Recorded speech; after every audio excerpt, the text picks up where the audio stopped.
Hi, everyone, and welcome to another episode of Life's a Hoot. I got once again our special guest, Mr. Rob Williams. Today, we're going to have a little bit of fun and talk about conspiracy theories. And those of you who do not know what that is, conspiracy theories are usually theories people make up when nothing else can be explained. One of the big ones that I see on social media is the Mandela effect, about whether or not something really happened and if there's somebody out there trying to wipe our memories. An example is my beloved childhood books of the Bernstein Bears. And the conspiracy theory is that the way that it's spelt now was not the way it was spelt back then. I don't know. I don't have those books anymore to whether say that's a real conspiracy and whether that Mandela effect is really true or not. But there's plenty more that we have to talk about. So, Rob, welcome. So, what do you think of some of these conspiracy theories out there? Well, whether I'm a conspiracy theorist or not depends on which conspiracy theory we're talking about, because I think some of them are bogus and some of them are the best explanation for what happened. And I am wearing this t-shirt for a reason. This yin and yang symbol stands for the idea that the universe is full of things that come in the form of two opposites, and whenever anything gets pushed to its most extreme opposite, it tends to resemble its when anything gets pushed to its most extreme form, it resembles its opposite or leads to the same result, like the brightest possible flash of light being just as blinding as pure darkness. Or if you give up too easily when you're trying to do something difficult, you'll never accomplish anything. But then on the other hand, if you don't give up easily enough when you're trying to do something futile, you'll never accomplish anything that way either. So there's two different ways of being deceived here. One is it's between the two polar opposites of skepticism versus gullibility. If you're so gullible that you believe anything, you end up believing a lot of things that aren't true and you get separated from reality. On the other hand, if you don't believe anything, no matter how much evidence there is for it, then you'll end up not believing a lot of things that are true, and same result, separation from reality. So uh, actually, I'm enough of a conspiracy theorist, though, so I think that there are some that are kind of like not really believed by the same people who are spreading them, like this conspiracy theories that are so incredibly easy to debunk that it's like the goal seems to be a gullibility test or kind of an attempt to make all conspiracy theorists look silly. So as we spend more time arguing about the most ridiculous ones, that kind of draws attention away from the ones we should be investigating more. A Yeah, couple of because I think like examples. a big one is definitely one is like the whole Area 51 and whether or not aliens exist or whether they ever crash landed here. I think that's been one of the most famous because that in between that and Bigfoot has been one of the biggest conspiracy things and myths in the world of whether or not is the government hiding something from us or not. And I'm glad you mentioned that. Do they add these little ones to keep from us investigating stuff that should be investigating? Yeah.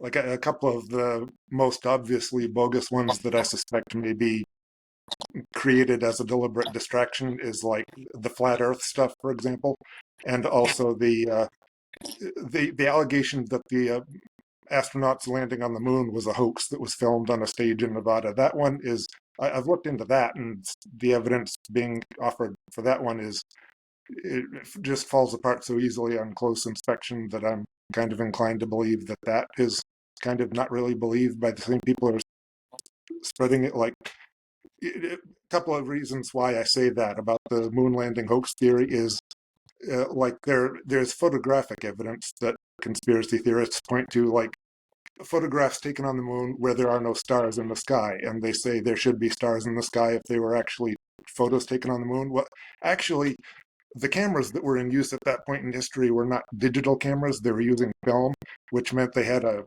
shutter in them that, where the longer the shutter was open, the more the film got exposed to light. And the stars in the sky are these tiny points of light compared to the very bright reflective surface of the moon's surface in the foreground. So if that camera shutter had been open long enough for the stars to be visible on the film, everything in the foreground would have been totally bleached out, blank, and that was not the effect they were going for.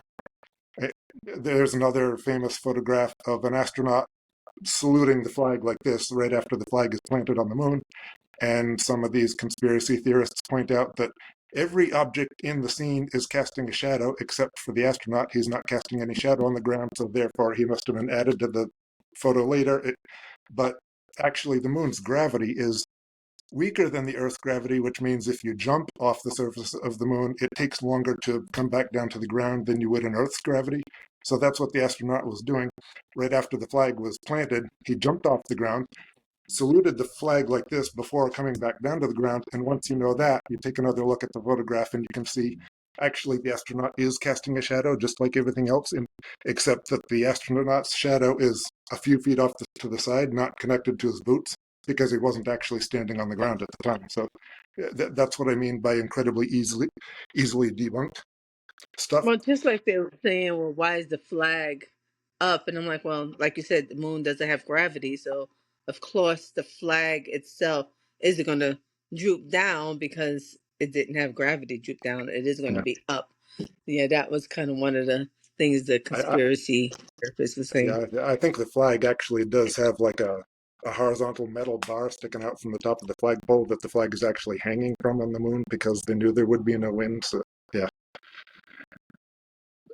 but another thing that I think we should be looking into a lot more, something that has not been debunked, is the allegation that there are abandoned alien ruins on Mars and scraps of machinery left behind all over Mars by some civilization that used to be there back when Mars had a much more Earth-like environment.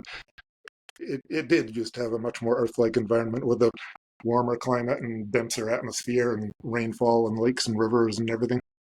Um, but there are several lines of evidence for that. The rovers on Mars have gotten a lot of close-up photographs of objects that look like scraps of machinery scattered around a junkyard. A lot of them are being put up on Facebook by a guy in Israel by the name of Rami Bar-Alan.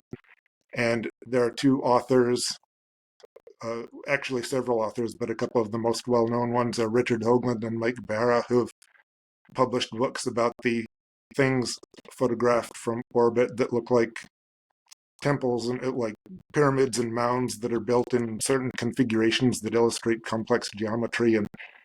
And uh, another line of evidence is like here on Earth, sometimes the way uh, archaeologists find buried ruins that are not visible from the surface is with infrared aerial photography.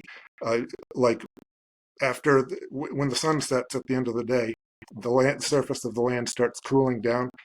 But if there are buried ruins like blocks, walls and temples and pyramids and things built of stone blocks that are totally buried, that the stone that they're made out of is a denser material than the dirt and sand that's surrounding them. So the denser material cools down at a different rate. It hangs onto its heat better overnight. So if aerial photography is done with an infrared camera instead of using the visible light spectrum, you can see where the heat signature is in the ground. And if the heat signature that you see it looks all lumpy and irregular, then it's just a bunch of rocks, nothing artificial there. But if you see a lot of repeating patterns and rectilinear geometry, that means walls and ruins of buildings are buried there. And this method has successfully been used to find buried archaeological ruins on Earth that wouldn't have been found otherwise. Um, and the same technique has been used from some of these satellites orbiting Mars. There is a certain region on Mars known as Cydonia where most of the interesting things are found. And that region, when photographed at night with this infrared aerial photography, does show rectilinear geometry, repeating patterns, rows of circles where each circle is the same size and they're all in a straight line. So it looks like the map of a city block or a bunch of city blocks. Um, Yeah, and it could be very possible that there was a society there, and maybe because I remember one of the theories out here was that the planet could have been used for mining for resources, and like you said, Mars dried up, and it could be it was a city that dried up. Maybe that society came to Earth, went somewhere else, died out. There was one that said that they may have had to evacuate Mars at some point. And now what you're saying with the infrared, if it is shown that there was structure, a society, or even something structures down there, it could have just been buried through centuries. And depending on how long, I know you would know this, how long a century would be at Mars compared to Earth.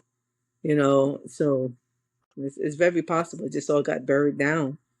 There are multiple complicating factors here. Like I've seen like NASA officials at press conferences getting up in front of the cameras and talking about how much they would love to find evidence of life past or present on Mars. If only it was there and stuff. But hang on, there was a very influential document that came out back in 1960, which was 2 years after NASA was created by the 1958 Space Act.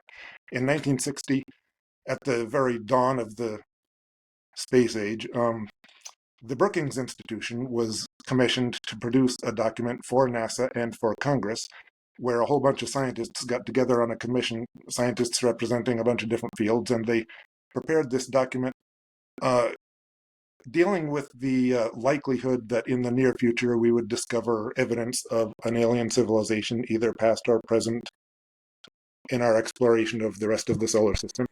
And both NASA and Congress were being seriously advised by these scientists that if such evidence is found, it should be carefully controlled, in other words, hidden from the public because of the disruptive effects uh, that it could have on established religions, belief systems. They warned about the devastating effect that this could have on the most highly educated people among us, like scientists and engineers and historians who had like devoted their entire career to studying a certain version of reality that might not be there anymore. And the document went on to warn about costly changes in priorities that the public might clamor for.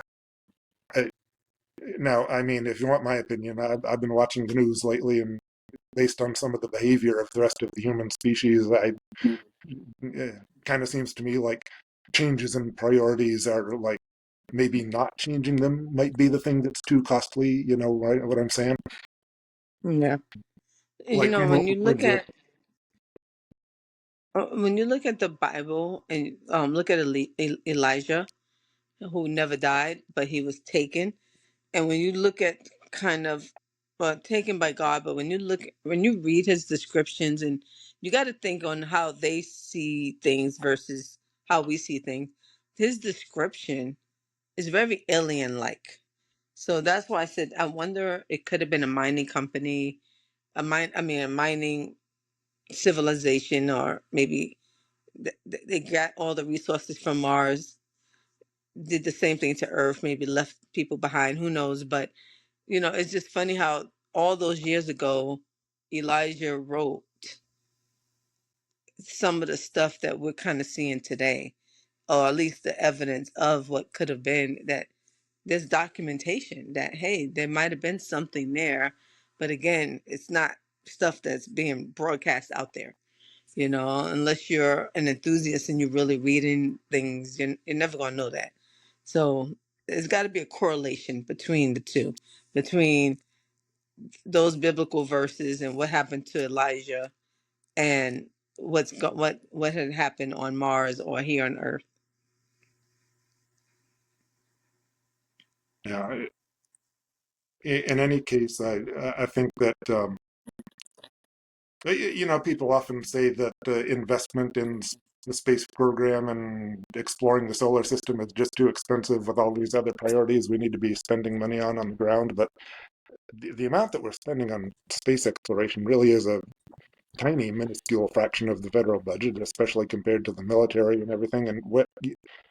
And historically, I think the things that have caused the most social progress, or the things that, and this is the thing that the authors of that Brookings report were really worried about, the major page-turning discoveries in the history of science has been the thing that has historically threatened the existence of outdated power structures that we're frankly better off without. That's what some of the costly changes in priorities and the disruptive effects were that they were worried about when they wrote that document. Like, I mean, the medieval theocratic establishment kept Galileo under house arrest when he was committing the crime of saying that the sun rather than the earth was the center of the solar system and all that. They did. They were right to be afraid of him because, like I'm saying, this is what you need to think about if you are really thinking that science is a waste of money for any reason. The advancement of science has been inextricably linked to social progress in different kinds. I have to ask a lot of people, what do you think about the controversy over creationism versus evolution being taught in public schools? And if you are of the opinion that evolution is scientifically proven and therefore we're better off teaching that in public schools, then I have to ask, okay, so where do you think our whole society would be at now if the theory of evolution had not come along yet, because Charles Darwin hadn't taken his fateful trip to the Galapagos Islands and studied the wildlife there? Maybe he wouldn't have done that because at the time there were poor people living back home in London and therefore other things to spend money on. And a lot of science could be like 100 years behind where it is now if that had happened. So that's something to think about when it comes to priorities. And And like the only oh, issue I have with evolution in school is okay, when you come with evolution and then you come with the biblical sense of where we may have come from. Evolution, we came from these cavemen, monkeys, wherever you came, and man, well, I guess in a sense we did evolve compared to the Cro-Magnon, Neanderthal, and compared to modern day humans. We seem like we evolved. But then, if you take the biblical standpoint of things, when you think of Adam and Eve, when God first made them, they were perfect human beings until they got cast out. But even after they got cast out, they were still near to the perfect than what I would think we are today.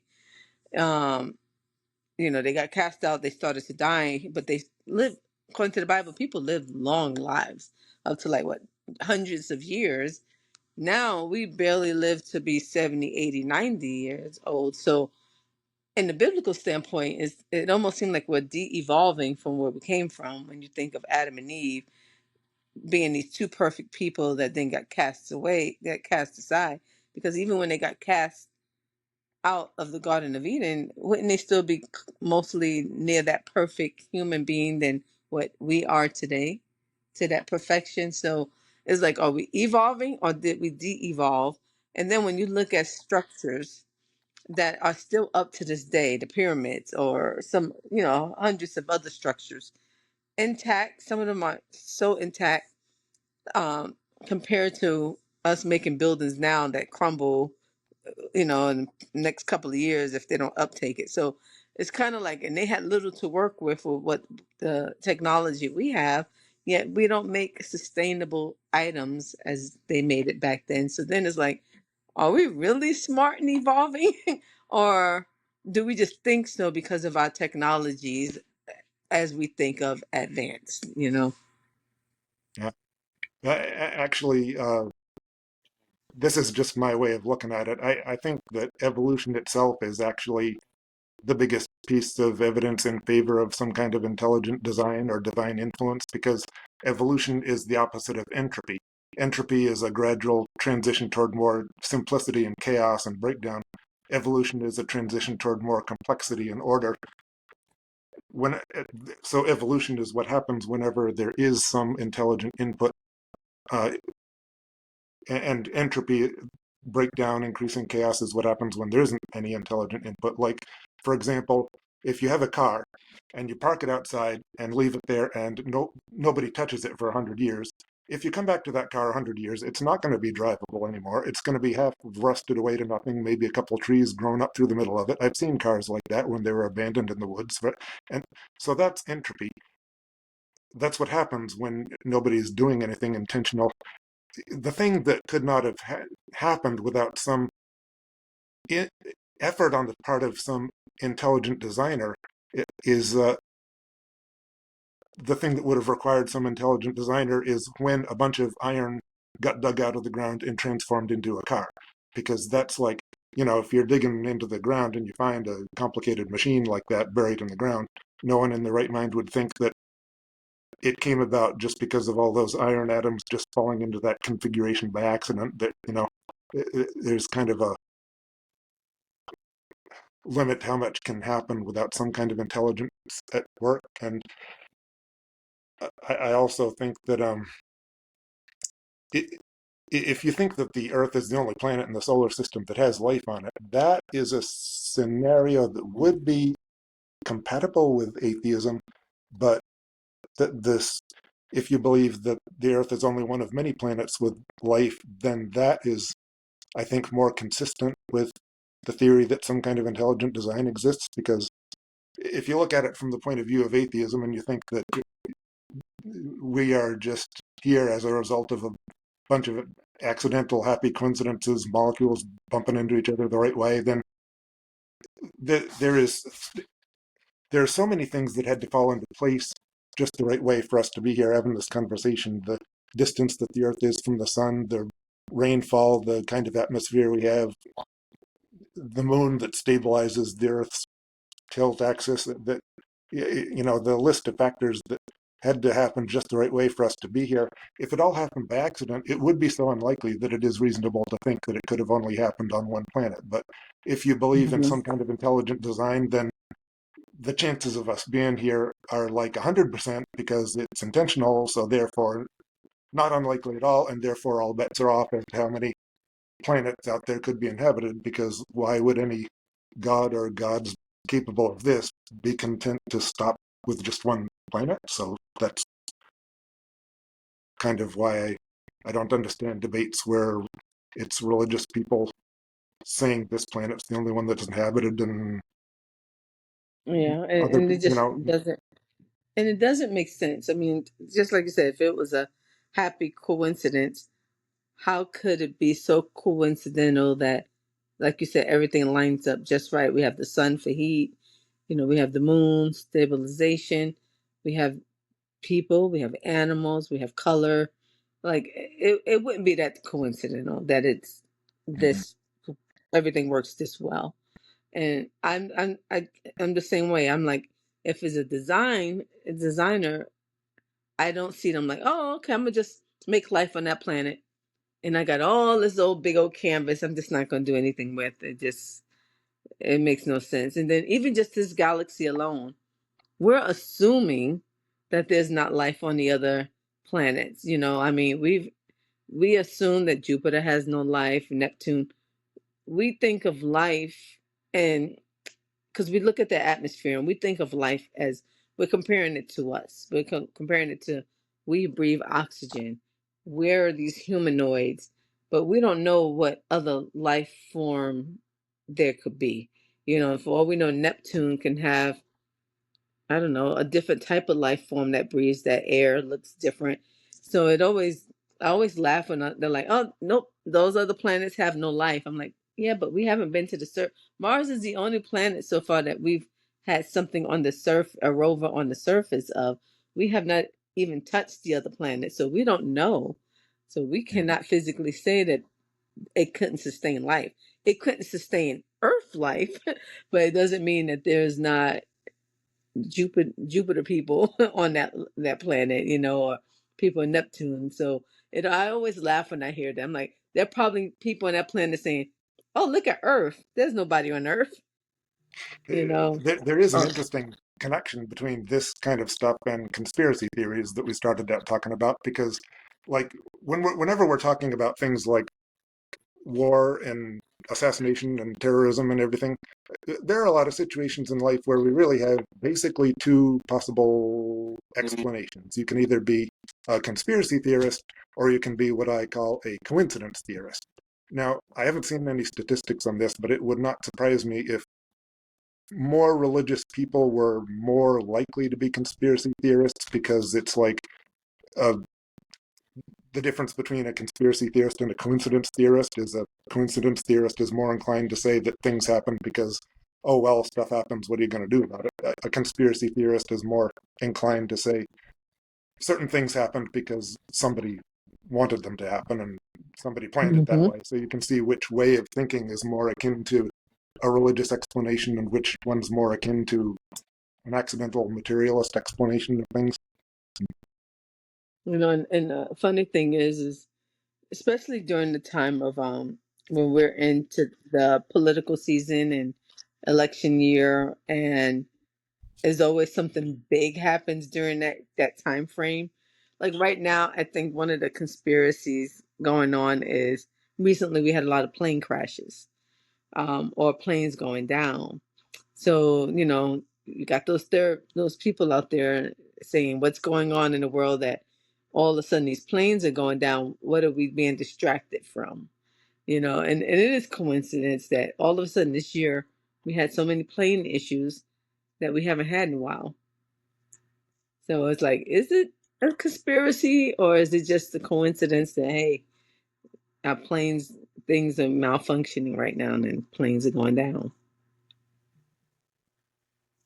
Yeah, there's more than one explanation of that. Some people say it might have something to do with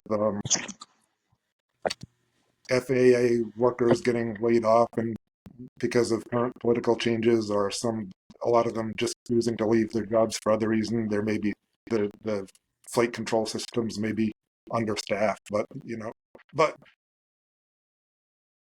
uh, another major topic in the realm of conspiracy theories for decades now has been the JFK assassination. Now, there is, for anyone in the audience who thinks all conspiracy theories are bogus without investigating them further, I strongly suggest that you look at the Wikipedia website and look for the article on something called the Operation Northwoods. Okay, back in the early 1960s, when Kennedy was still the president, um, there was this secret plot being the Operation Northwoods was what it was called, the code name. The CIA was planning to set off terrorist bombings in cities around the United States and framed the Cuban government for it in order to manufacture an excuse to stage an invasion of Cuba and get rid of Castro, who had just taken over there. This is well documented on that Wikipedia article about Operation Northwoods. Well, what happened was before this plot got carried out, the president, Kennedy, found out about it, and he went totally berserk, and he publicly vowed to, quote, rip up the CIA into 1,000 shreds. That was the way he worded it. He never got around to ripping up the CIA into 1,000 shreds because he didn't live long enough to do that, and it, there are a whole lot of suspicious things about whether Lee Harvey Oswald was capable of what he was accused of or not. He had been in the military where he had developed a reputation for being a very bad marksman, and the rifle that he was allegedly using was a certain type of rifle that the Italian military had traditionally referred to as the Peacemaker because it was had a reputation for being horrendously inaccurate. Jesse Ventura tried to stage a reenactment of the assassination, and he totally failed to duplicate the results that Lee Harvey Oswald supposedly got. And it, Yeah, that is one of the big conspiracy, like that he didn't really do it, that he was the fall guy. And I thought it was interesting that upon his arrest, how fast he was assassinated himself. Um, and yeah, it's like, maybe was it done because to keep him quiet? And the same thing was said about Martin Luther King assassination. And the funny part is that even his family, during one of the interviews years ago, was stating that they didn't think that he killed Martin Luther King. Um, but they was like, it is what it is. So, there's a lot of stuff like but back on JFK, then all of a sudden Bobby Kennedy gets assassinated. Marilyn Monroe was found dead, and it's so funny because like they did a documentary on Marilyn Monroe, and there was no indication that she was depressed enough to commit suicide. So it kind of, and it was just, and a lot of the evidence that they shown didn't suggest that she killed herself.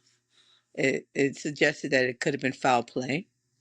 So, but of course that was stuff that was kind of swept under the rug. So whether her death had anything to do with, the other two brothers' death. Who knows? It's just interesting. That's like one of those.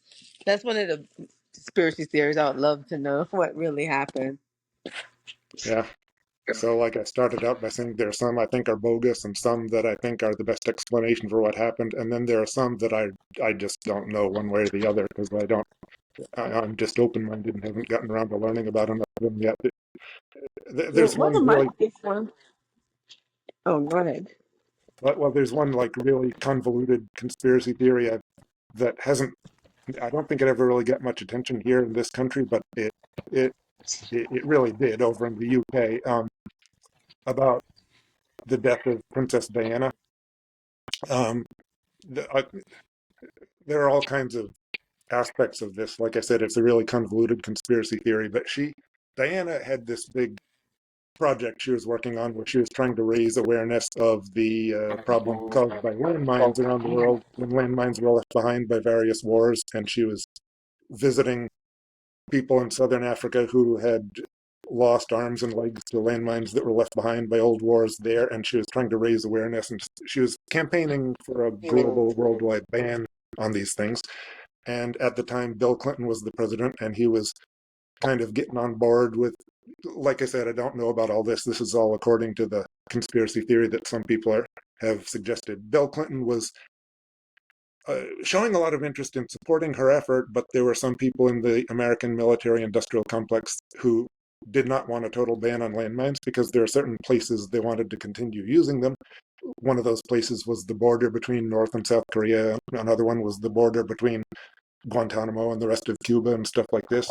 So there was this conspiracy theory that the effort to keep landmines from getting banned was like part of the motive that was involved in Diana's death. And then meanwhile, there was another plot put together at the same time, um, to remove Bill Clinton from office. And he just happened to be a president who had already accumulated an extensive personal history of a certain type of scandal, a lot of womanizing and, infidelity scandals. He had that kind of personal history, which kind of revealed, if this is the president you want to remove from office, his personal history kind of suggests what kind of bait you would need to place in front of him in order to set a trap that could be used to get an impeachment trial going. Use your imagination. Like I said, I don't know whether to endorse that conspiracy theory or not. I'm just putting it out there to show where this kind of thinking goes sometimes. Yeah. But, Mm. but And another situation where I think that there is very strong evidence that the mainstream media has not told us the truth, the whole truth, and nothing but the truth. That has to do with what happened on 9/11/01. Um, first of all, I have to. This is one of those situations that kind of makes me say maybe everyone is a conspiracy theorist, but we just don't all believe the same ones. Like, if you believe that what happened on 9/11 was the work of 19 hijackers who were just taking their orders from a guy in a cave in Afghanistan, technically that is a conspiracy theory because it's a scenario that involves two or more people working on a nefarious plot together in secret. So fits the definition of conspiracy theory. It's just not different from some other ones out there. But um,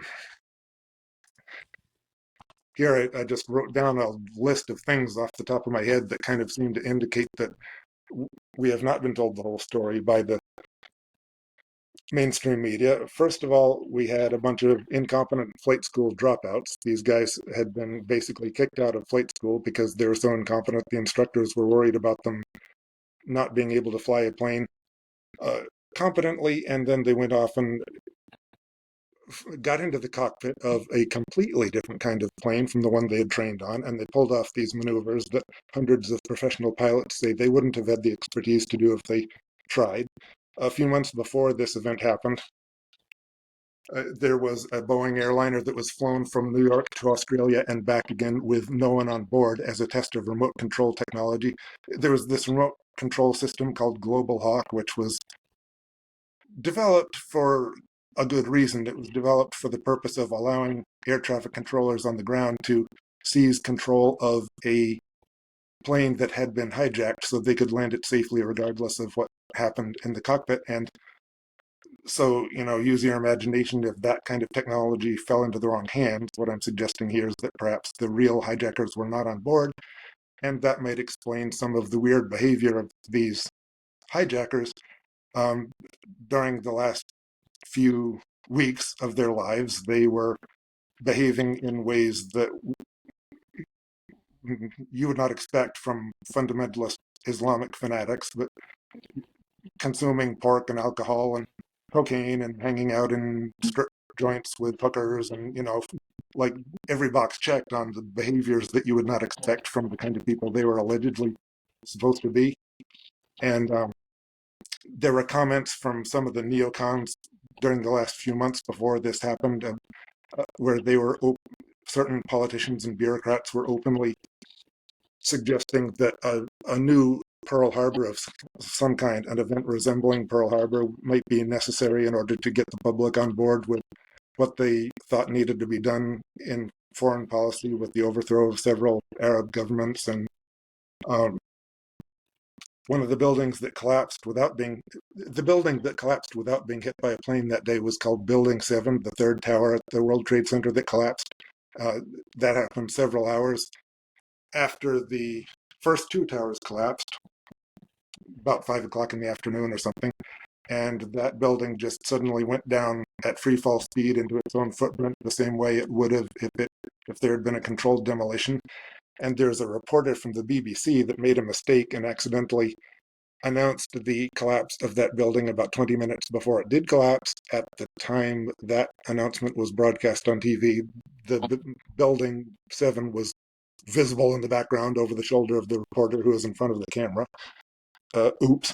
And there were witnesses who were talking about multiple explosions in the buildings right before they started coming down, and little puffs of smoke appearing out the sides of the buildings like you would expect in a controlled demolition. There was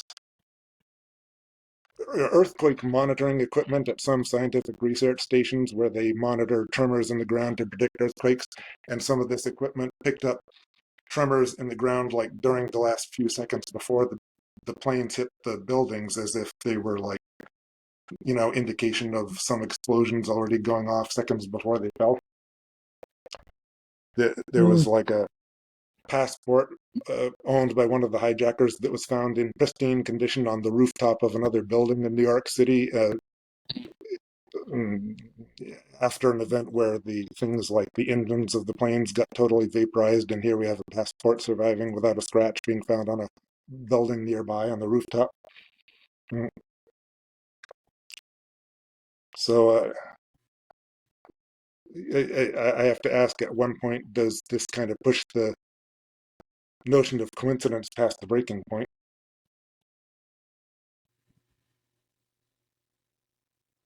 Mm.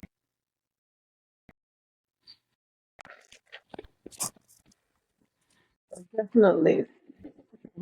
Our government and other governments definitely be hiding or controlling scenarios. Um, the one thing I found funny about 9/11, 9/11 wasn't funny, but what was interesting was that I really don't think Bush was going to be elected for a second term. But then all of a sudden, here you come with 9/11. He comes out this big hero, and all of a sudden we want him for another 4 years. Same thing could be said about Trump, and that when we all of a sudden had this COVID-19 that shut the world down. Well, yeah, it just shut everything down. Now you get COVID. It's like, oh, okay. Uh, I mean, it shut the world down. It didn't just shut down the community. It didn't shut down the country. It shut down the whole world for a whole year. This virus, and then all these people all of a sudden died of COVID. But what they don't tell you is some of the people died of other things, but they was being coded as COVID. So then it has me wondering, well, what was the conspiracy? Was COVID really that bad to shut down the whole world? And not to knock the people that died, because there was millions of, I'm sure, people that passed away due to complications. But where did this COVID come from? It reminds me of when the AIDS epidemic came out. AIDS just kind of came out of nowhere. One of the conspiracies were that it was a man-made disease. Some say it was designed to kill a race. Some say it was designed to kill people with certain sexual orientation. But because people intermix, you got people that's bisexual or people of different races mixing together, that the virus mutated, got out of hand. All of a sudden now, people with HIV can go pretty much undetected. So there's like a lot of conspiracy. Like I was watching a document. Well, it was like a Dateline show, and they was talking about how each country have they have like their CDC labs, and there's certain viruses that they keep, and they were supposed to destroy. Smallpox was being one of them. They were supposed to destroy these vaccinations, but nobody's going to admit that they destroyed these vaccinations. So there's the vaccinations of diseases that's supposed to be long gone, that's still hidden in the laboratories. And they were showing how, it was exposed how they will take a virus, let's say influenza, and they spray it out there in a crowd of people and kind of trace it, whether it's for medical research or maybe population control. It's just interesting that, and we were one of the people that in this expose of being one of the countries that were hiding the fact that we didn't destroy all these viruses that the countries agreed to, let's destroy, let's eliminate it. We don't need the atomic plague. We don't need smallpox exist anymore, but then we do still have it. So my worry is, well, you get some disgruntled worker or government, like you said, a lot of times I think these viruses are population control. Put it out there, let the Mhm. strongest survive, weed out people. Um, there was now the new conspiracy is the COVID vaccination, and that oh, Bill Gates, right? Bill Gates gave a vaccination to a community, and I want to say in one of the African countries. But to come to find out, the vaccination had a kind of birth control attached to it, making people sterile, or people that did have babies were having miscarriages. So now it begs to differ. Like, what are you trying to do? Like, what is there I've heard conspiracy about, behind all of this? yeah, I've also heard about that happening not with the vaccines, but with shipments of grain in huge quantities that were being exported to Africa, and with fertility controlling drugs added to them. That there have been allegations about more than just vaccines as far as that goes.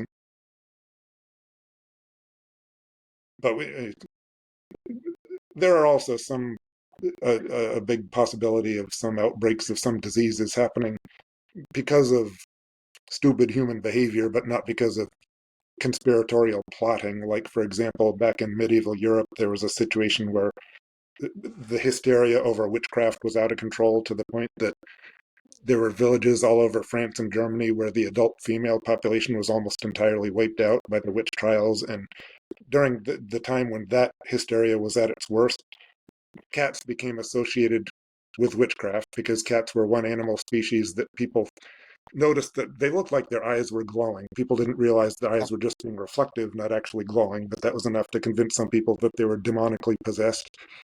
Cats also appeared to be more intelligent than other kinds of animals, further evidence that they're demonically possessed. So sometimes simply owning a pet cat was all it took to get somebody accused of witchcraft. So the European cat population was wiped out.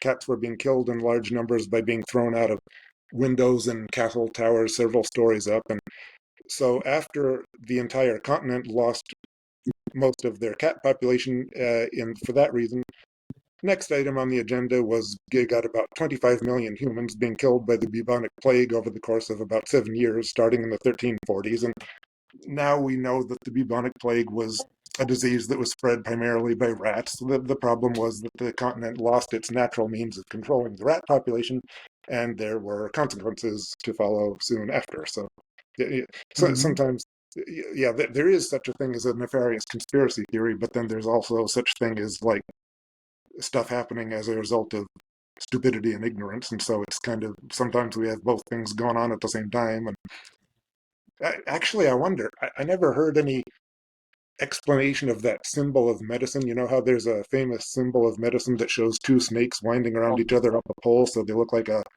DNA molecule. Yep. Yep. I I wore that on my uniform while I was in the military. yeah, That's I the never medical. heard. Yeah, I never heard any explanation of where that symbol came from. So this is just high octane speculation. If there have been other situations in the past throughout human history when there have been the similar things happening, because we know that plagues and epidemics could potentially be spread by mice and rats because it happened. What if that happened at other points in human history? I'm just asking a question here. Could that lead to some people in some ancient cultures noticing that the presence of snakes seems to be associated with better public health, and maybe they didn't understand the reason for it, but you see where I'm going with this? Could that have led to a couple of snakes becoming a symbol of medicine? I don't know. Well, well, with the snakes, it's the skin shedding, so it's supposed to mean immortal life, sudden Oh, okay. change, of the sickness and stuff. Yeah, I But know. yeah, that was that's the medical symbol. When I was in the military, we had to wear that symbol um all the time because that was the symbol of my job, which was a hospital corpsman slash medic. Yeah, I know there have also been some ancient cultures where snakes were like a traditional symbol of reincarnation for that reason, because of the molting the skin off periodically. Um,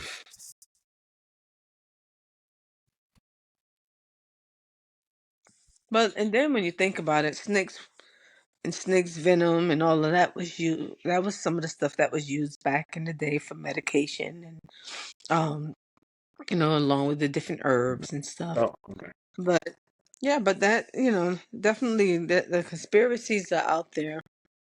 um and like I said, there's some that, like you said, some of the ones we talked about been around for centuries. And then now you're starting to see a lot of new ones popping up. And it's just like you said, trying to figure out which ones you can debunk. And I just laugh when I see people. The harder you try to debunk it, the more the followers come and want to make it real. And it's just trying to, using your own opinion. We do have this tension between balancing act that we need to be careful about between two different opposites. That on one hand, there's the question: are people believing in conspiracy theories that they shouldn't because of a desire to believe that we have explanations for things that we don't actually have an explanation for? And then we're in between that and the other question, which is: are people dismissing conspiracy theories too readily and not believing in them enough because of a desire to believe that we have a more credible government and media than we really do, and maybe people are too much of a hurry to dismiss conspiracy theories because of the uh, uncomfortable experience of acknowledging that the people who you and I have been voting for are total psychopaths, and so two groups of people like if the desire is to feel like we're more in control than we really are, do you accomplish that by believing in too many conspiracy theories, or do you accomplish it by arrogantly believing that all conspiracy theories are full of crap and you're the one who knows everything? Yeah. Yeah, I mean, it's so funny. I remember years and years ago, I lived in Virginia, and my job was I had to go door to door, and they used to partner us up, and so it was me and one of my partners, and we're knocking on one of these houses, and we was doing like window repair or something like that, and so we're knocking on this door, and the guy opens the door. He looks at us. looks at us and he grabs us and pulls us into his house, and he locks the doors. He has several locks on the door. So we're kind of scared because we're like, oh my God, this guy just pulled us in his house. He's going to kill us. What's going on? And as we looked around his house, he had paper clippings everywhere of alien data. And he had a videotape, and he was he reminded you of, if you ever see those movies of and they have the conspiracy therapist that looks crazy in the basement with all the paper and like the yarn going from one spot to the other. That was this guy. And so he shows us this video, and it looked like it was like maybe some people that was interviewing, talking about um, alien and all of that. And so he's telling us how the government is hiding, and he's going into this whole thing. And, and he let us go. But as we're sitting there, and after we left, we're like, oh, that was weird for one. This guy pulling us in his house. That was creepy. And so, it's like, okay, is this guy schizophrenic and just crazy? Or was this guy onto something and hiding and sharing this information in case something happened to him? To this day, I'll never know what that answer is, but he took everything to the level of seriousness where he had his stuff. He'd seen these strangers. He pulled them in the house, and he's explaining to them like, hey, this is real. This is what's being hiding. I got proof, and showing us this proof that he says is proof, and us watching it. So, it always makes me think like, sometimes when you hear people, you got those signs, the end is near, you see those movies, or I hear people, or, it's like, is there some reality to this? Is this person Mhm. just took that conspiracy to the next level, that's all they believe? Or should we really be paying attention? You know, um, and like I said, I know like religion is one of the biggest conspiracy because it's either you believe in it, you don't. um some of the stuff is it just depends on what you believe in. um and I always correlate it to stuff like I'm a facts person. I like science. Even when it comes to religion, like some of the stuff I take as a science.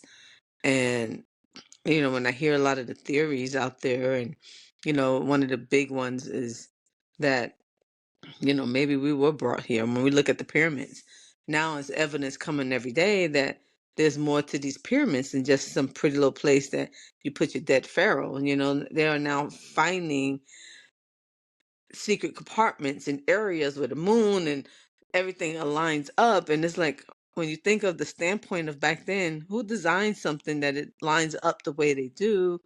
Or that you have these certain monuments in certain areas the way that they are, like there's something to that. And like you say, conspiracies, what I love about it is that nobody, half of it you can't really prove or disprove. And I think that's the fun of it, because you can kind of imagine what ifs, or is it not? Like, we'll never know. Like when we take Bigfoot, we love to think that maybe Bigfoot does exist. It was probably just a hairy man and who was big, Sasquatch. I mean, I've known people that are 6'10", 7 feet tall. And then there is a disease that make you hairy, like a werewolf. So who's to say that that's just a person that existed, and you look at them and now your conspiracies, oh, there's a Sasquatch monster out there. It probably could have been a man that society outcast, and now he lives in the woods because he can't live in society because people outcast him. Some of the so-called freaks back in the day, just people with deformities that we now accept and understand. But a lot of those conspiracies back then, it was new. So for them, oh, you're a witch or you're this or that because you were different. I mean, even to this day, I don't know. The biggest thing is people of dark skin color compared to everything else. We were mocked, or it's just so many conspiracies that happened from a long time ago that just stuck, and it just never disappeared. The lost city of Atlantis. I would love to know if that really existed. Was this a high society? Maybe the reason the buildings are the way they are is because maybe they did have technology. Maybe back then they learned that technology fails, and we need to destroy it. Well, what happens? We come full circle, and we have and look at AI. Now AI is taking over. You get phone calls all day long of AI operators calling us. They can mimic our voice. Um, I did not know how well they can mimic the voice until my daughter used AI on me one day and said, I failed. She's like, you failed. I'm like, what are you talking about? She said, that wasn't me talking, that was AI. And then when she came home, she had me read and say something, and she used AI with my voice. And I'm like, oh, wow, you can really do stuff with my voice. She's like, yeah. So maybe all that stuff did exist. And now, because, maybe we just never learned our lesson. They learned the lesson enough of let's destroy this now. And unfortunately, we back at square one of using stuff that may have not worked before. A couple of major science fiction stories that are quite obviously giving out warnings about you better make sure you know what you're doing with technology before you do it. One of those stories is Hmm. Jurassic Park, and the other is Battlestar Galactica. As they kept saying in Battlestar Galactica, this has all happened before and it will all happen again. But Well, fear of the unknown. what makes it scary is Elon Musk is now the almost the right hand person to Trump, and he's developed a lot of technology stuff. I mean, I've seen the androids, and you see those big armored Tesla trucks and stuff that it's almost scary. Like maybe we messing a little bit too much with technology, and it's not too far fetched from the movies we see right now. I mean, we're right there with it. I mean, when I seen the androids, that was a little scary because I think of movies where these robots are gonna get fed up one day and reprogram themselves, and we're gonna be in a society where they either wipe us out or put us under their rulership or something like that. I mean, now with teaching animals to communicate a little better, I mean, they're gonna get fed up too. And you see Planet of the Apes, there's always some truth to stuff. So, they come up with these ideas from something. There's always some type of truth to it. It may not be the whole truth, but it's got to all these there's some truth to stuff. So, it's like watch out. Yeah, fear of the unknown might be playing a big role here with like a kind of a desire to believe that more mysteries have been solved than actually have been solved, and fear of the unknown was a factor in the filming of Star Wars at one point. You know how the different planets in Star Wars were filmed in different parts of the world, that desert scenes filmed in Hmm. Tunisia, ice planet scenes filmed in Greenland. The home planet of the Ewoks, the forest moon of Endor, those scenes were filmed in the Pacific Northwest forest area, Washington, Oregon, British Columbia, somewhere in that area. So while they were filming those scenes, there were actually extra precautions that had to be taken to make sure that Chewbacca wouldn't get shot by some local redneck who might think he was Bigfoot. So Bigfoot. that was the danger that was taken seriously for good reason. Yeah, Mm-mm. And and that's also the scary thing about conspiracies because when you just mentioned like some redneck doesn't shoot Bigfoot, or you got the abominable snowman, or even aliens. Like our first thought is to capture and kill, possibly capture and study. And for all we know, they just want to just chill. And that's the scary part about society is that we're so scared of the unknown that we react. We react to stuff a little bit too quickly. And yeah, one of these days, we're going to react to something. It's not going to have a good turnout. yeah. There are Um, really two really big dangers with believing in conspiracy theories when we shouldn't, and not believing them when we should. Both are kind of equally dangerous because, like, uh, what I was suggesting may have happened on 9/11 is a gigantic conspiracy being hatched for the purpose of justifying and manufacturing wars that wouldn't have happened otherwise. So that's what can happen if we drop the ball and don't investigate them enough. But then on the other hand, not all conspiracy theories are credible, and there were some totally bogus anti Semitic conspiracy theories that were hatched in Germany that got used to justify the way the Holocaust got started. So that, there are like there is a big huge danger lying at both ends of the spectrum there with too much gullibility versus too much skepticism.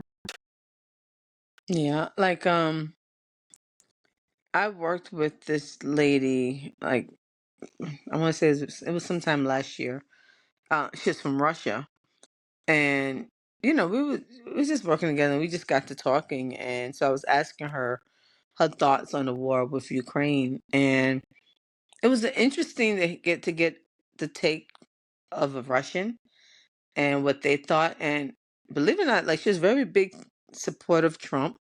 She was really hoping that she felt that with this war that he was going to protect Russia and that Russia can go back to the way of life that it wanted.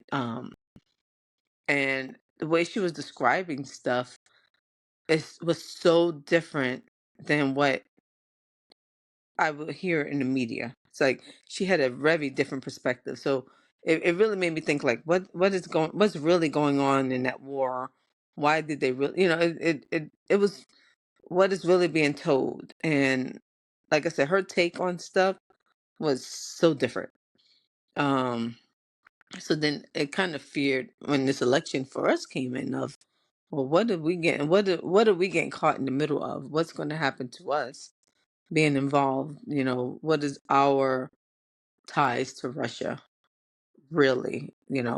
What are we not being told? Because, like I said, this is coming from a lady from that country. So, and her perspective made me think like, what hands are being rubbed and shaked, behind the scenes.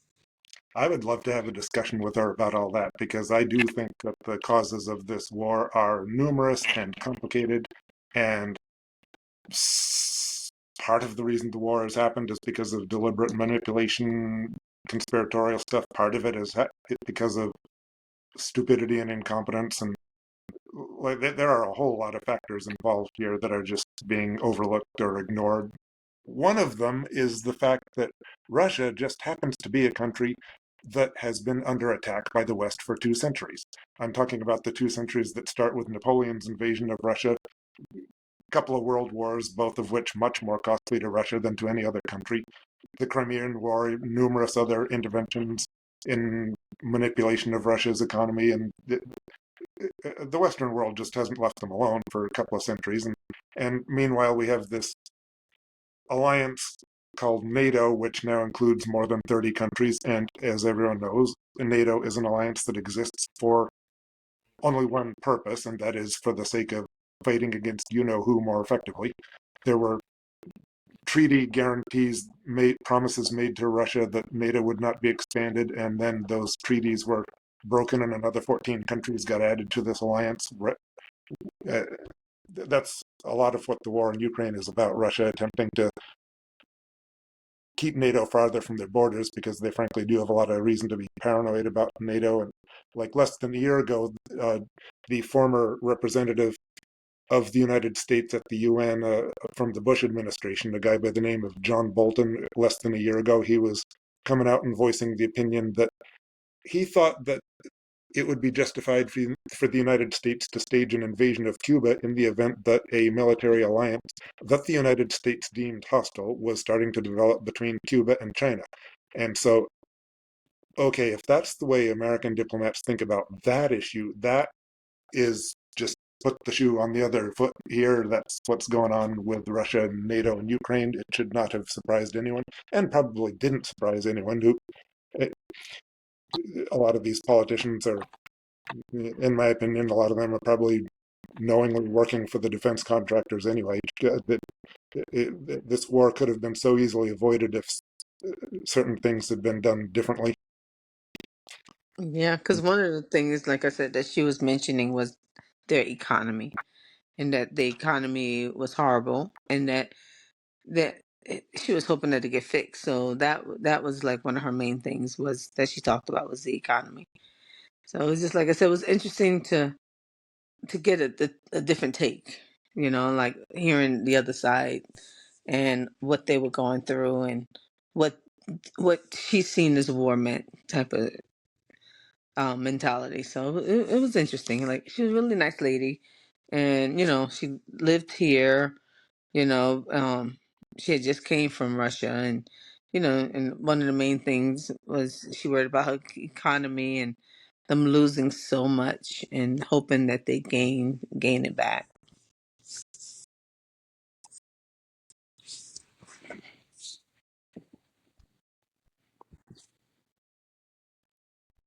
Another factor going on here is like what happened in Germany in the 1920s and 30s in the aftermath of World War One was uh, we had this major global conflict, the likes of which the world had never seen, had just come to an end. It ended with the a major world power being handed a crushing, humiliating defeat, and then the next thing that happened was that defeated world power was their economy started getting ransacked by corporations and diplomats from the countries that had won the war. There was no effort being put into addressing what caused the war. There was no effort being put into trying to rebuild Germany in any meaningful way. The approach that the Western powers took was entirely punitive, and economic chaos was skyrocketing. Unemployment and inflation were off the charts, and corruption was everywhere. And uh, there was no end in sight.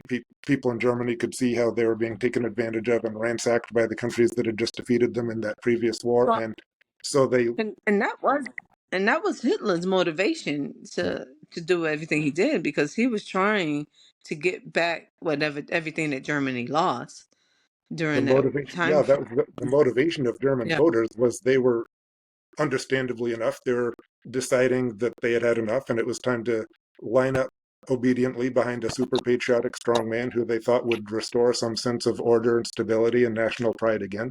And every single thing that I just mentioned about that situation is also a description of what happened in Russia in the 1990s in the aftermath of the Cold War, of the conditions that led to the rise of Putin, uh,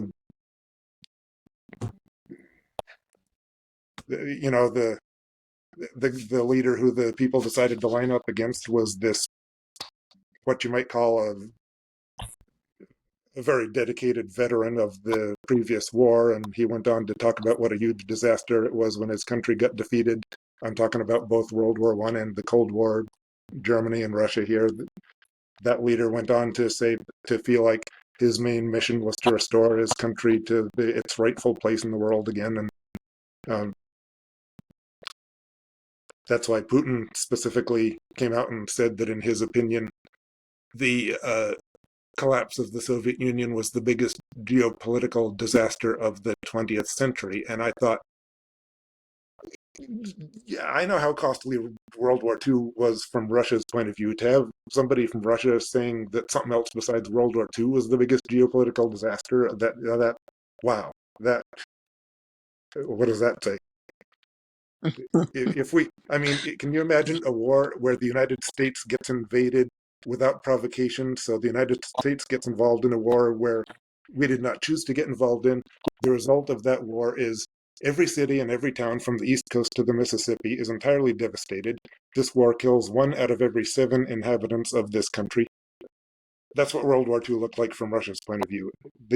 If you think the Russian people in general really want more war, you need to do more of your history homework, folks. There are other factors involved here.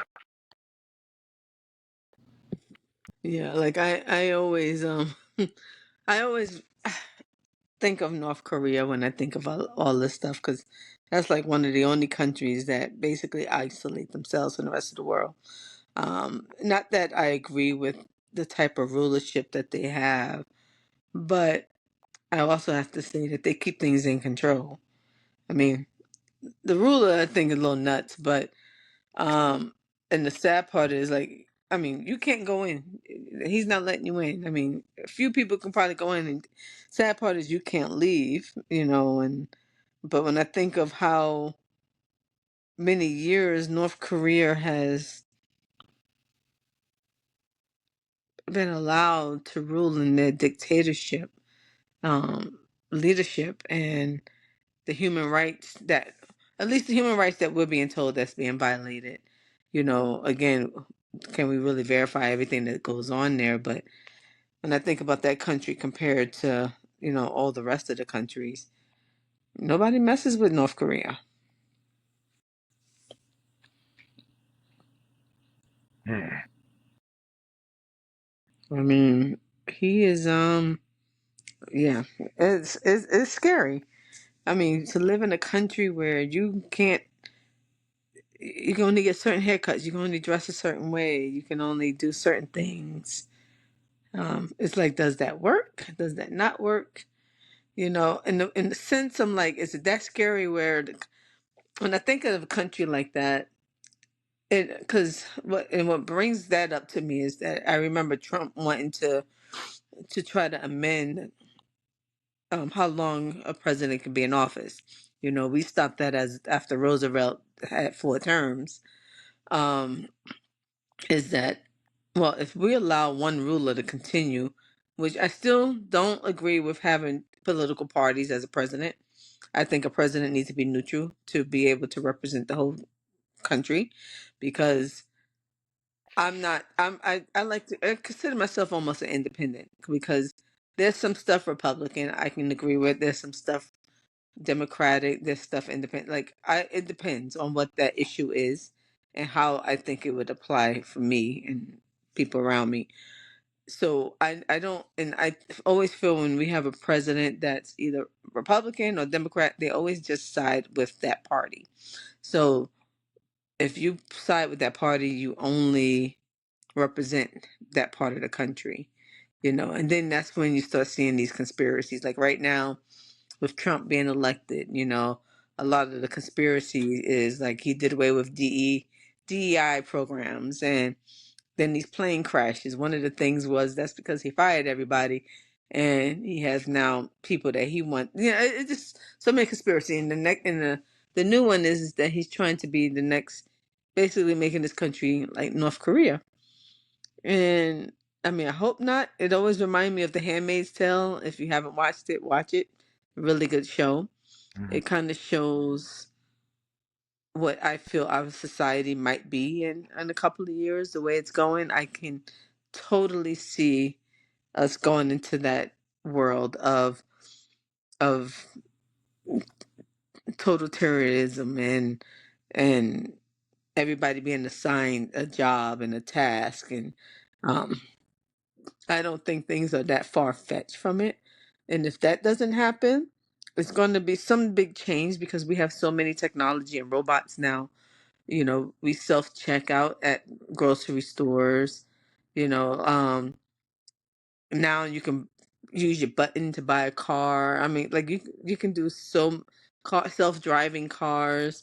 So it's so the conspiracy is that we're gonna put a lot of people out of work because we don't need human beings anymore. I mean, the operators are now AI calling you. Right? Remember when we used to have the regular operator? Press 0, you speak to a live person. You know, that job is eliminated. Teaching now is online. A lot of times there's not really a physical person. So now it kind of is like, are we being replaced? Well, And we are then if getting so, told. what? We do have some companies telling us, well, we can't raise the minimum wage because if we did that, it would make groceries cost more. And hang on a second. When we use these self-serve checkout lines, that doesn't make the prices go down. So Exactly. yeah. Exactly. So it's like, I don't know.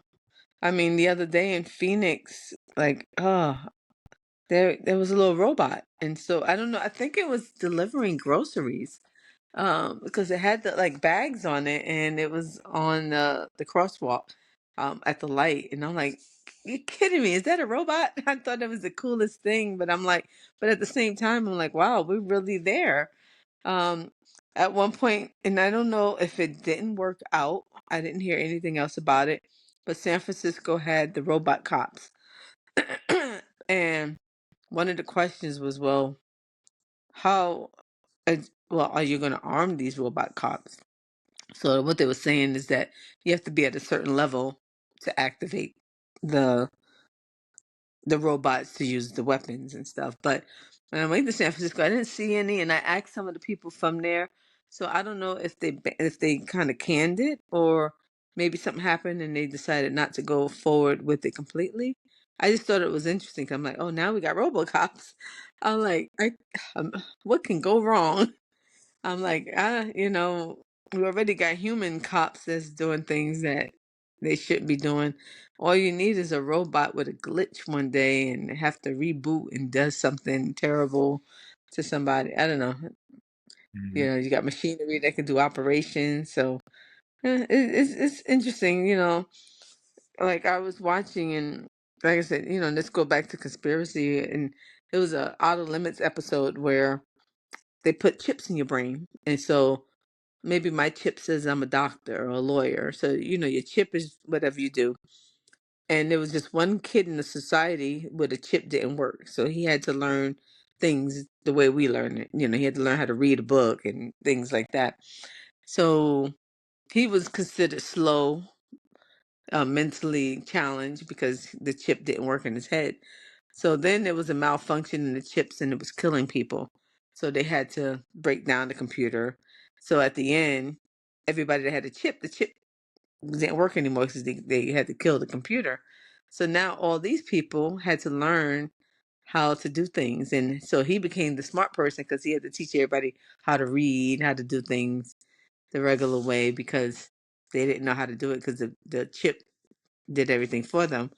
And I could see that happening because there was a chip that I don't know if it went anywhere. And you might know more about this maybe, but when they're talking about Parkinson, there was develop, and this was years ago, so I don't know where they're at because it should have been advanced by now because this was a long, long time ago. But it was supposed to be a chip that they was able to implant with somebody with Parkinson that was supposed to help um, with the either the progression of the disease or with the tremors or the shakes. I don't know. Like I said, it was that long ago. It's like it had to been at least 20 years ago. But it was on like one of those 60-minute datelines. It was talking about revolutionary stuff, and that was like one of the things was it was implant in the head, but it was specifically for Parkinson.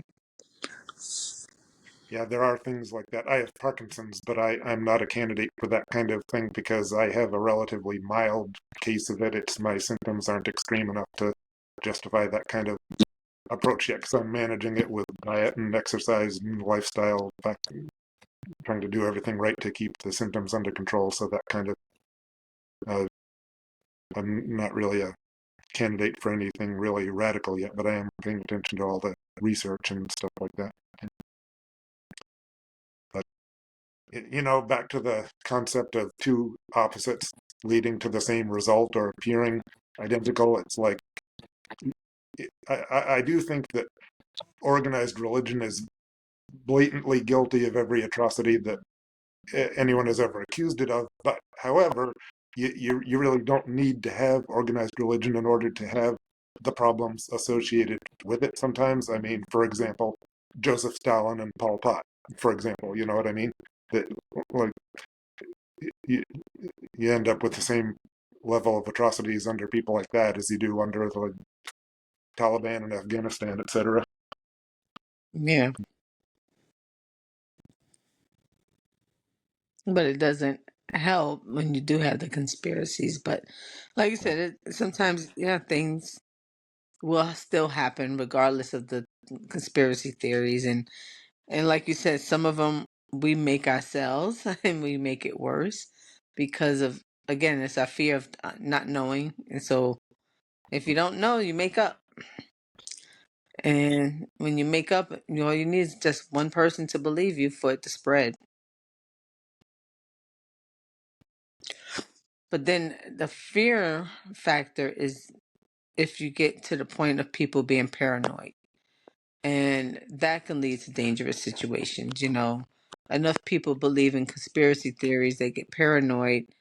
That's when you start getting radical people doing radical stuff that can lead to dire circumstances for society. So it's one of those things where it's like, oh, okay, when can we debunk some of this stuff and hope that you take that, not take all these theories so seriously that now you're on the manhunt for killing somebody because this conspiracy theory is saying people are doing this type of thing and or that type of thing. And and I've seen it a lot with, like I said, 9/11. There was a lot of conspiracy theories that all the Muslims and people from Iran, even Afghanistan, Iran, it didn't matter where you were from. The conspiracy theory is that they were all in it, all in on it. They all had some type of chapter, and it was really sad because a lot of people feared for their lives during that time. A lot of people got hurt. COVID, the conspiracy thing was that it was Chinese did it. China was trying to kill everybody. And what happened? A lot of Asian Americans, it didn't even matter if they was Chinese American, they got hurt in the process of that time frame because our conspiracy therapist said, oh, heck, even our president said it was the Chinese flu. So what happened? Now that became reality, and all these people got hurt because of it. There was an incident in California at that time where the victim of one of those hate crimes was a 76-year-old Chinese woman who got attacked for that reason, and she fought back and defended herself, and the guy who attacked her was the one who ended up in the hospital. So that was, I don't know the details on that story. I assume she must have had some knowledge of martial arts, but got put to good use. That was just good. Yeah. But sometimes, one example of a conspiracy theory that I really am not on board with and don't understand is the allegation that global warming is a hoax and it's being perpetrated in order to increase government power over all of us. That just doesn't really make sense to me because there is abundant scientific evidence that global warming is happening, especially if you lived in Phoenix last summer. And I just don't understand how doing something about that problem would increase government power over all of our lives. I mean, so what if we switch from using fossil fuels to some other energy source? How one energy source versus another? What does that have to do with the government increasing Exactly. control over our lives? Sometimes, many times a lot of humans have paid a high price for doing things to the environment and the ecosystem when there wasn't any conspiracy at work. Just like, for example, there was a situation a few decades ago. I don't remember exactly how long ago, but sometime during the 20th century, there was a famine that struck the area of eastern India and Bangladesh, and the cause of the famine was crop failures caused by an unnatural, unusual explosion of the number of insect pests they had ruining the crops. And the reason for that was humans killing off too many of the local insect predators. What happened was the local frog population was struck by two things at the same time. One of those two things was restaurants in France, and the other was American high school biology classrooms. The demand for frogs in those two, and so the local frog population crashed to the point where they couldn't control the number of insect farm pests that they had been under control before, and there things like that happen sometimes because of just stupidity and lack of planning, necessarily conspiratorial stuff. Yeah.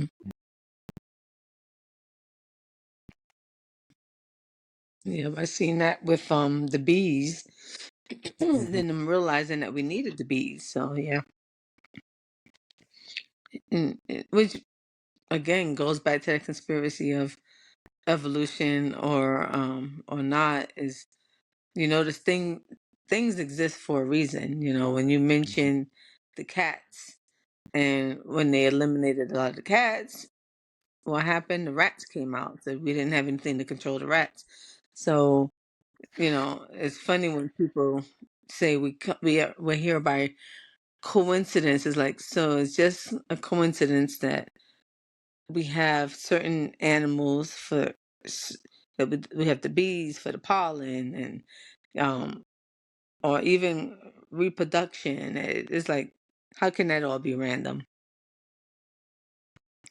Oh, that reminds me. During Trump's first term, there was one point where Trump was coming out and endorsing some theory that windmills were causing cancer. Some people were coming up with this theory that windmills were producing some kind of energy that was causing cancer, and there was like a severe shortage of scientific evidence in favor of that theory, shall we say. So Trump got a lot of flack for endorsing the theory anyway without taking the time to investigate it himself. And meanwhile, I don't know how many people were like me there were out there. So I was saying, hang on a second.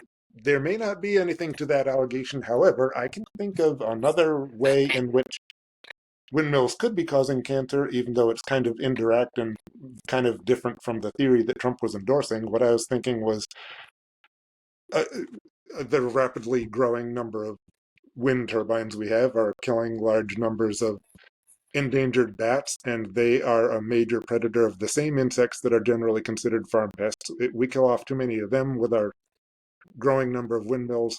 That drastically increases the incentive for using carcinogenic pesticides on crops, right? So there's your connection. But that was kind of different from what windmills were being accused of. But because of the effect of wildlife, I suggest if we're going to be using windmills for generating electricity, let's put them out at sea like we do with offshore drilling rigs, because there aren't any bats out there. And then inland, maybe we need to be building more solar panels instead. So that's my suggestion there.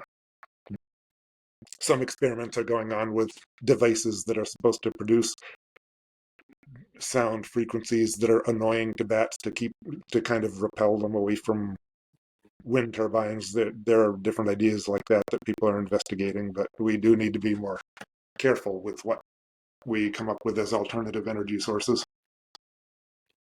Mhm.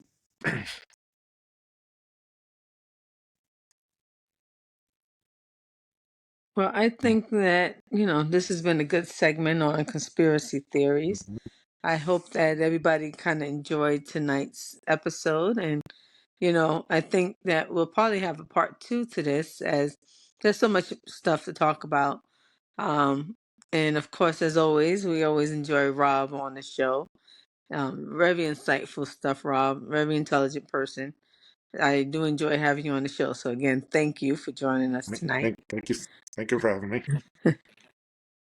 So, we'll have another episode coming out soon, guys. So be sure to catch this one. It'll be on YouTube. I'll post some segments on Facebook, and you can also catch us on TikTok. So be sure to tune in. And then until next time, just remember that life's a hoot. And Remember, see you later. remember, one more thing, folks. Just remember, please, you are a member of the animal species that has the largest brain in proportion to body weight of any animal on the planet. So please, everyone, act like it, okay? There, I said it. And use it. Perfect. All Okay, right. Good night. okay, good night.